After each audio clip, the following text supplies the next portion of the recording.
Hello everyone, welcome to LSS tutorial. Kolkata বিশ্ববিদ্যালয়ের ইতিহাস honours এবং পাসের সকল স্টুডেন্টদেরকে এলএসএস টিউটোরিয়াল চ্যানেলে ওয়েলকাম জানাই। আজকের এই ভিডিওটা তোমাদের ফিফথ সেমিস্টারের স্টুডেন্টদের জন্য। তোমরা যারা ফিফথ সেমিস্টারের স্টুডেন্ট রয়েছো তাদের জন্য কিন্তু এই ভিডিওটা অনেক গুরুত্বপূর্ণ। আজকে এই ভিডিওর মাধ্যমে তোমাদের ফিফথ সেমিস্টারের ইতিহাস অনার্সের ডিএসসিসি 12-এর যে পেপারটি রয়েছে, এই পেপারে একটি গুরুত্বপূর্ণ 5 মার্কসের অ্যান্সার ভিডিওর মাধ্যমে শেয়ার করে দেবো। তোমরা অনেকেই কমেন্টস করে বলছিলে যে অ্যান্সারটি শেয়ার করলে সুবিধা হয়, তাই তোমাদের কমেন্টের অনুরোধেই কিন্তু এই প্রশ্নের অ্যান্সারটা শেয়ার করে দেবো। তাই তোমরা যারা নতুন এসেছো অবশ্যই সাবস্ক্রাইব করে রাখবে। আমি কিন্তু এই চ্যানেলের মাধ্যমে বিভিন্ন নিত্য নতুন ইতিহাসের সাজেশান এবং নোটস আপলোড করে থাকি। তাহলে আর বেশি দেরি করছি না, সরাসরি আমি মূল ভিডিওতে যাচ্ছি। তাহলে দেখো, এই ভিডিওতে আমি তোমাদের যে প্রশ্নের অ্যান্সারটি শেয়ার করব, প্রশ্নটি হচ্ছে প্রাচ্যবাদ বলতে কী বোঝায়। ভেরি ভেরি ইম্পর্টেন্ট প্রশ্ন তোমাদের সিসি 12 পেপারের জন্য। আমি কিন্তু সাজেশানে এই প্রশ্নটি দিয়েছিলাম। এবারে আমি অ্যান্সারটি বলছি, তোমরা খাতায় দেখে দেখে নোট ডাউন করে নাও। ভারতে ব্রিটিশ শাসনকে গ্রহণযোগ্য করে তোলার লক্ষ্যেই মূলত ইংরেজ শাসক গোষ্ঠী ও শিক্ষাবিদরা প্রাচ্য দেশীয় সমাজ ও সংস্কৃতির পুনরুদ্ধারের আদর্শ প্রচার করেছিলেন। প্রাচ্যবাদ বা ওরিয়েন্টালিজম বলতে বোঝায় ঐতিহ্যের চর্চা। ঐতিহ্যকে পুনরুদ্ধার করে প্রাত্যহিক জীবনে প্রয়োগ করার এই আদর্শ যারা প্রচার করেন তারা প্রাচ্যবাদী বা ওরিয়েন্টালিস্ট নামে পরিচিত হন। এখানে বা হবে, ঠিক আছে?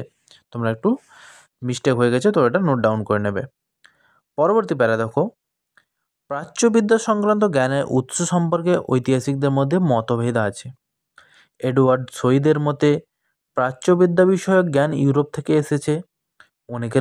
অনেকের মতে প্রাচ্য ও পাশ্চাত্যের পারস্পরিক মত বিনিময়ের ফলেই প্রাচ্যবিদ্যা চর্চা প্রয়োজন অনুভূত হয়েছে।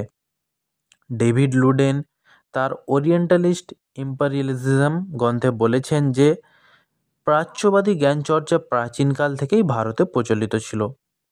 পরবর্তীকালে ইউরোপীয় পণ্ডিতদের আগ্রহ ও উৎসাহে প্রাচ্যবাদের চর্চা সমৃদ্ধতর হয়েছে। ইংরেজ কোম্পানির শাসনকে গ্রহণযোগ্য করে তোলার প্রয়োজনেই প্রাচ্যবাদের চর্চা রাজনৈতিক পৃষ্ঠপোষকতা লাভ করে। দুটি প্যারা বলে দিয়েছি। পরবর্তী প্যারায় যাওয়ার আগে বলে রাখি, তোমরা যদি কেউ এই পেপারের নোটস পারচেস করতে চাও তাহলে সরাসরি আমার সাথে যোগাযোগ করতে পারো। আমি কিন্তু অতি অল্প দামে স্টুডেন্টদের কথা মাথায় রেখেই নোটস শেয়ার করে থাকি। তাই তোমরা যারা টাইপ করে একেবারে পিডিএফ আকারে নোটস পারচেস করতে ইচ্ছুক, স্ক্রিনে দেওয়া নাম্বারে আমাকে মেসেজ বা কল করতে পারো। তারপরে দেখো কি রয়েছে, ভারতে ব্রিটিশ আমলে কোম্পানির প্রশাসনিক নীতির মধ্যে প্রাচ্যবাদী দৃষ্টিভঙ্গির প্রথম প্রকাশ দেখা যায়।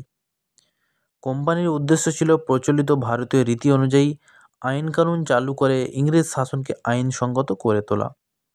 গৌরী বিশ্বনাথের মতে ভারতীয় রীতিনীতি অনুযায়ী প্রশাসনিক কাঠামো গঠন করে ভারতীয় সমাজের সঙ্গে সম্মিলিত হওয়াই ছিল ব্রিটিশদের মূল লক্ষ্য। এই রাজনৈতিক অভিপ্রায় থেকেই 1800 খ্রিস্টাব্দে ফোর্ট উইলিয়াম কলেজ গড়ে তোলা হয়।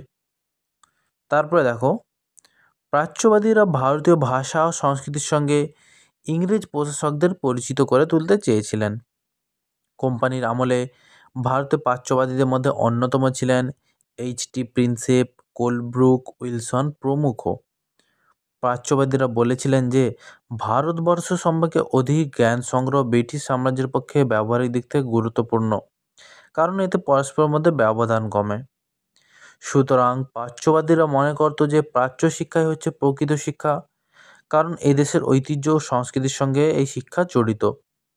তবে অষ্টাদশ শতকের দ্বিতীয়ার্ধ থেকে ভারতের প্রাচ্য ও পাশ্চাত্য শিক্ষা নিয়ে বিতর্ক শুরু হলে সেই বিতর্কে পাশ্চাত্যবাদীরা জয়ী হয়, যার ফলস্বরূপ ধীরে ধীরে ভারতে প্রাচ্যবিদ্যার শিক্ষার গুরুত্ব কমতে থাকে।